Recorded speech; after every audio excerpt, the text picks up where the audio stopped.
Hello everyone, welcome to today's presentation. I'm excited to be here with you. Today we'll be exploring the topic Going Green, which is part of Mega Goal 2.1, Unit 6. On this cover slide, I just want to give you a quick idea of what we'll cover.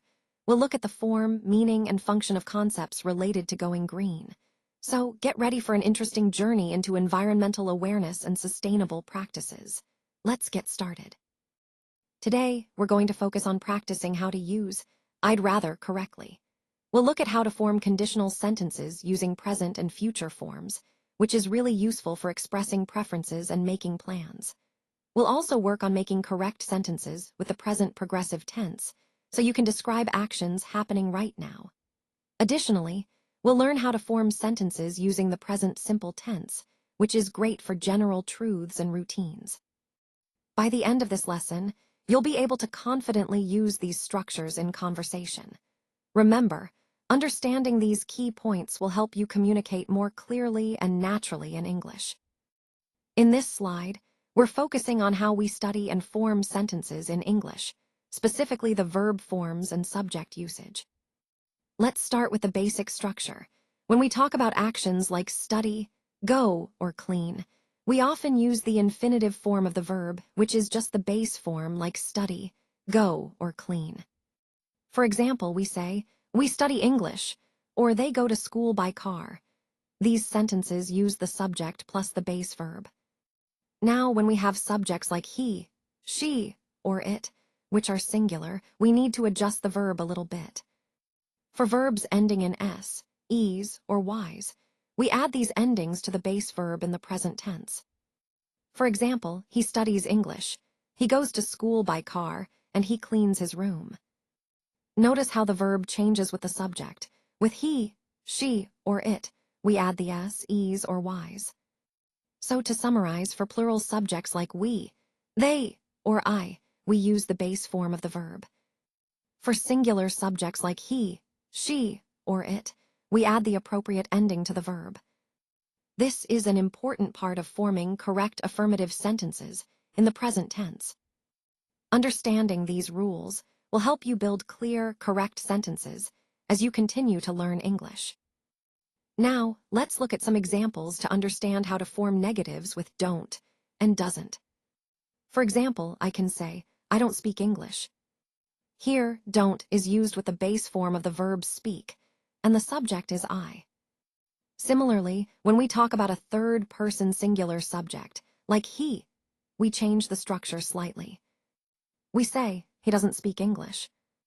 Notice that we add s or es to the verb in the positive form, but in negatives, we use does plus the base form of the verb. This is an important point, because it helps us keep the sentence correct grammatically. Remember, don't is used with subjects like I, you, we, and they, those that are not singular third person. And doesn't is used with she, he, and it, which are singular third person. The overall idea here is that in negatives, we're adding not to do, making do or doesn't, and then following with the base form of the main verb.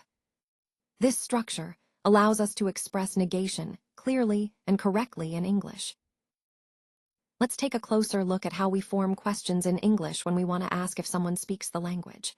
The key point here is that we use the auxiliary verb do for most subjects, like I, you, we, or they. For example, if I want to ask if you speak English, I say, do you speak English? Notice that do is in its base form, and the main verb speak stays in its base form as well. Now, when we talk about singular third-person subjects like he, she, or it, the question form changes slightly. Instead of do, we use does. For example, does he speak English? Here, does is the auxiliary verb, and the main verb speak remains in its base form. And don't forget, every question ends with a question mark, of course, to show it's a question. The important thing to remember is that the structure is quite consistent.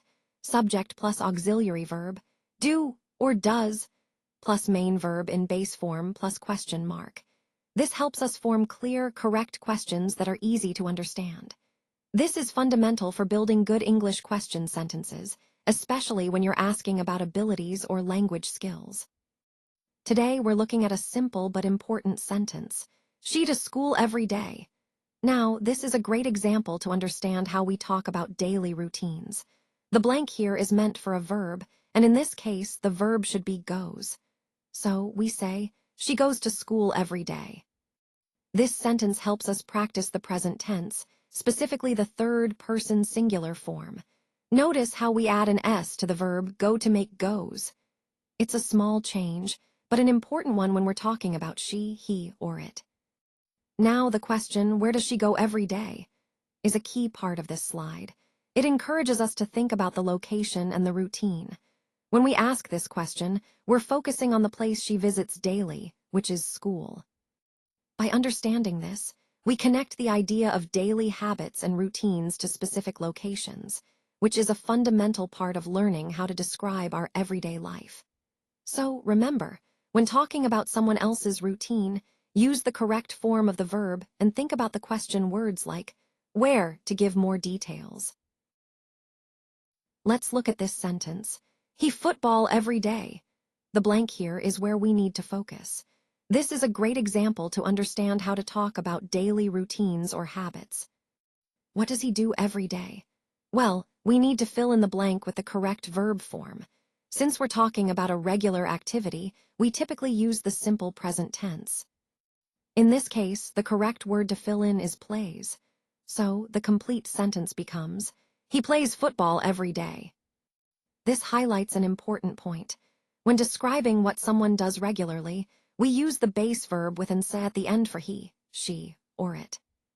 Connecting this to the overall theme, understanding how to talk about daily activities is essential for building basic conversation skills. It helps us share routines and habits clearly. So remember, when talking about what someone does every day, use the simple present tense with the appropriate verb form. Now let's look at the word drinks. This is a key verb because it tells us what he does. He drinks milk every morning. It's a simple routine, but it helps us understand the daily habits of this person. So what does he do every morning? He drinks milk.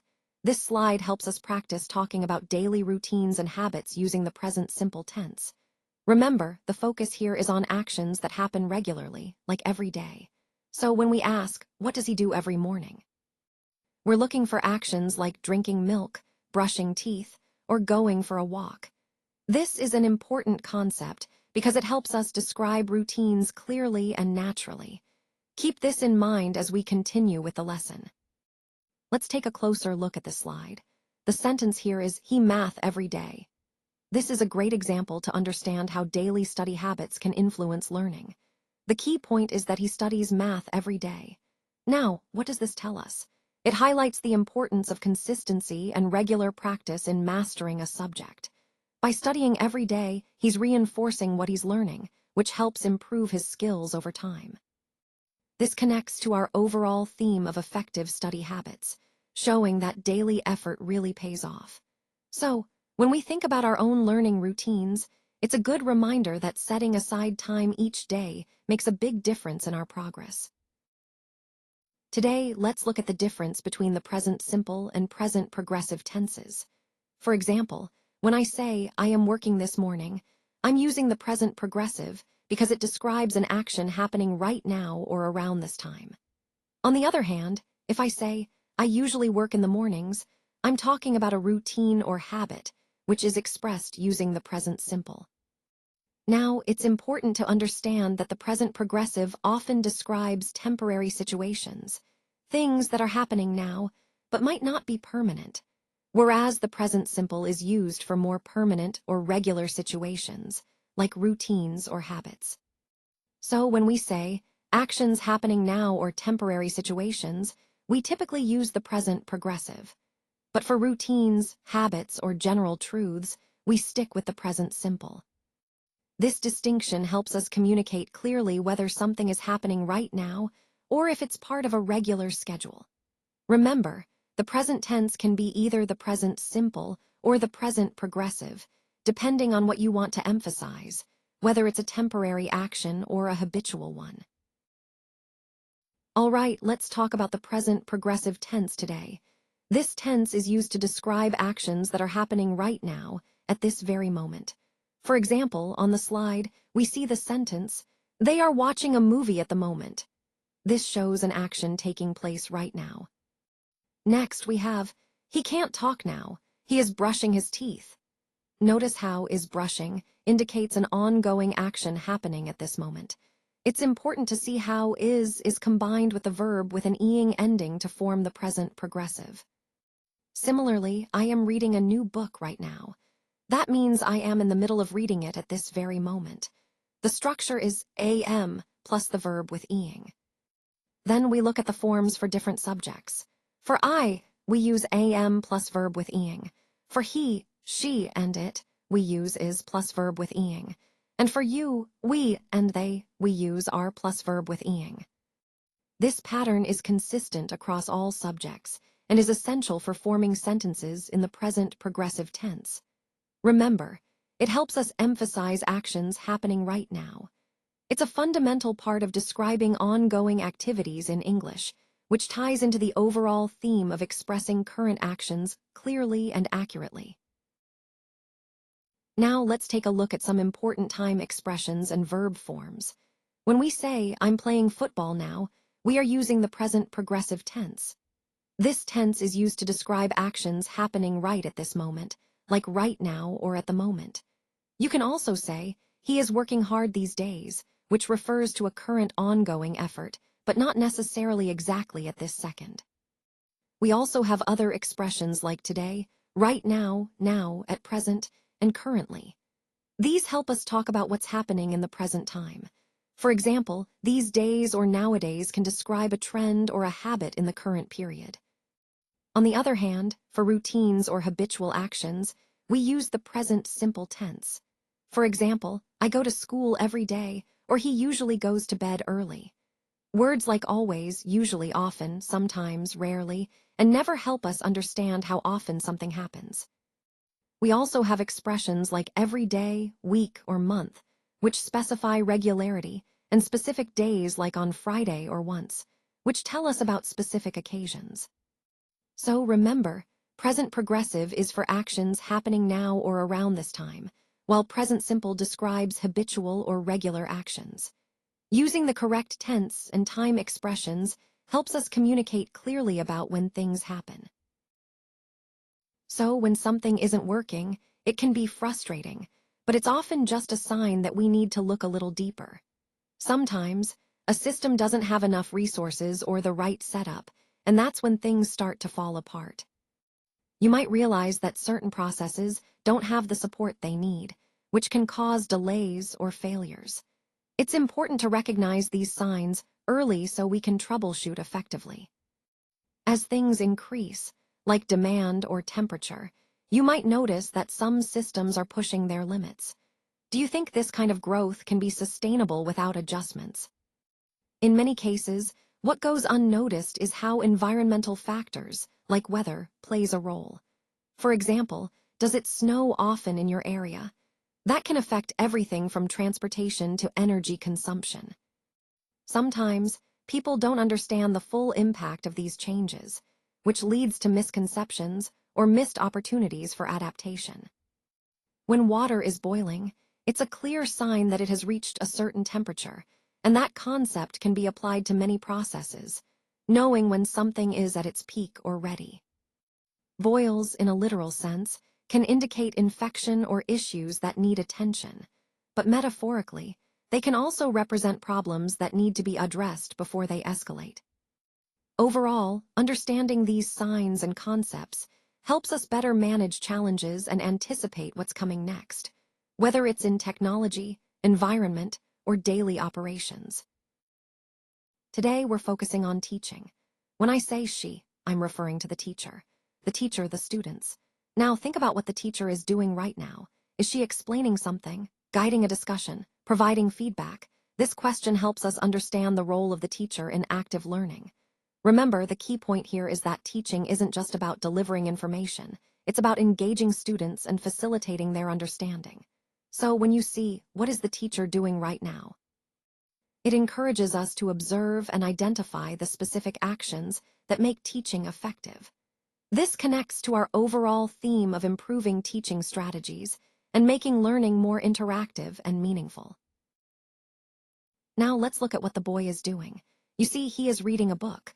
Reading is a great activity that helps us learn new things and explore different stories. Notice how we use the present continuous tense here, he is reading, to talk about what someone is doing right now. So if I ask, what is the boy doing now? The answer is, he is reading a book. This highlights the importance of using the correct verb form to describe actions happening at this very moment. It also ties into our overall theme of understanding and describing actions clearly. Remember, when we want to talk about what someone is doing at this moment, we use the present continuous tense. So on this slide, we're looking at two types of conditional statements, future facts and present facts. When we say, if you study hard, you will pass the exam, we're talking about a future fact that depends on your effort now. It shows a cause and effect relationship that will happen in the future if certain conditions are met. Then we have the example, if you mix oil with water, oil floats on top. This is a scientific fact that always happens, a present fact. It's something we know to be true right now, regardless of what happens later. The slide also gives us some typical examples of future facts. If it rains, we will stay at home. And if you wake up late, you will miss the bus. These show how future actions depend on current or upcoming conditions. Finally, for present facts, we see examples like, if you freeze water, it becomes ice, which is a scientific truth, and if you heat water, it boils, another clear, observable fact. Overall, the key point here is understanding the difference between future facts, which are dependent on conditions happening now or in the future, and present facts, which are always true and not dependent on any other event. Recognizing these helps us communicate clearly about cause and effect, whether we're talking about scientific truths or future possibilities. All right, let's dive into the key points on the slide. First, we see the structure with V in the infinitive form, which is fundamental in forming different types of conditionals. Then, we have may and might, which are used to express possibility in the present or future. For example, it may rain today, or she might come to the party. Next, we look at the present simple tense. This tense is often used in the if clause when we're talking about general truths or regular situations. For instance, if it rains, the ground gets wet. Moving on, the slide highlights the if conditional with possibility. This is where we express something that could happen but isn't certain.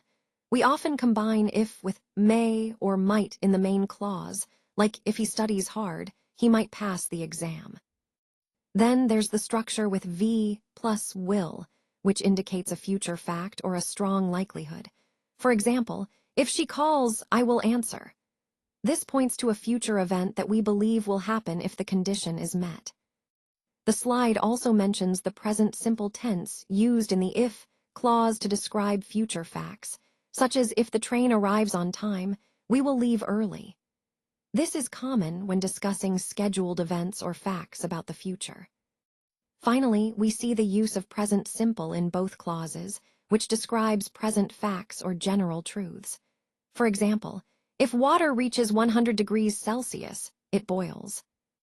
Overall, these points show how different conditional structures help us express possibility, future intentions, and general truths in a clear, logical way. Understanding these patterns is key to mastering conditional sentences in English. Now let's look at this note here. It says, no comma before if in the middle. That's an important point about sentence structure. When we have a conditional sentence like, you will pass the exam if you study hard, notice that there is no comma before if. The key idea here is that in English, when the if clause comes after the main clause, we usually don't put a comma. So, you will pass the exam if you study hard is correct without a comma. Now, the note also shows a crossed-out version. You will pass the exam if you study hard. That comma is not necessary and can actually change the meaning or make it sound awkward. Let's compare the other sentences on the slide. First, you will pass the exam if you study hard. This is the standard, correct way to express the condition. Then, the meaning is the same. Emphasizes that whether you put the if clause before or after, the overall meaning stays consistent. Finally, you will pass the exam if you study hard.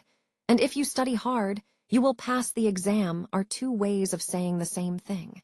The only difference is the order of the clauses, but both are correct and convey the same idea. Connecting this to our overall theme, understanding how to structure conditional sentences correctly helps us communicate clearly and accurately. Remember, the position of if and whether to include a comma can impact the clarity of your message. Let's take a closer look at how to express preferences using I'd rather. On this slide, we have an example. A asks, "Would you rather go to the mall now or later?" And B responds, "I'd rather go now." Notice that I'd rather is a common way to say what you prefer. It's a contraction of I would rather, which makes it more conversational and natural. We also see that I'd rather is followed by a simple verb in its base form or infinitive. For example, I'd rather go, I'd rather stay, or I'd rather eat. This structure helps us clearly express our preferences in English. Additionally, this phrase is very useful in everyday conversations because it's a polite way to share what you prefer without sounding too direct or demanding. Remember, I'd rather is often used when comparing two options, and it's a great way to make your preferences known smoothly. In the context of the overall presentation, mastering this structure will improve your ability to communicate choices clearly and politely in various situations. All right, let's go through some important safety tips. First, remember that if an animal or a situation doesn't obey, you might end up in trouble. So always pay attention and respect their boundaries. When you mix different animals or objects, be cautious. Things can get unpredictable. If you get too close or don't handle them properly, the animal or object will see you as a threat and could react defensively. It's crucial not to cross certain lines, because if you do, the animal will not bite, but it might become aggressive or scared. Climbing or attempting risky actions without proper precautions can lead to dangerous situations, so always be careful. Also, when dealing with heat, keep in mind that it boils, meaning things can escalate quickly if not managed properly. Understanding these key points helps you stay safe and ensures a smooth experience, whether you're working with animals or handling any potentially risky environment. All right, let's wrap things up with our final slide. Here, you'll see the workbook exercise on pages 283, specifically focusing on the NO section. This is a great opportunity for you to apply what we've discussed today. I encourage you to complete this exercise thoroughly, as it will help reinforce your understanding of the concepts. Remember, consistent practice is key to mastering these skills. And for your homework, make sure to review this content and try to connect it to the overall theme we've been exploring throughout this presentation. Thanks for your attention, and I look forward to seeing your progress.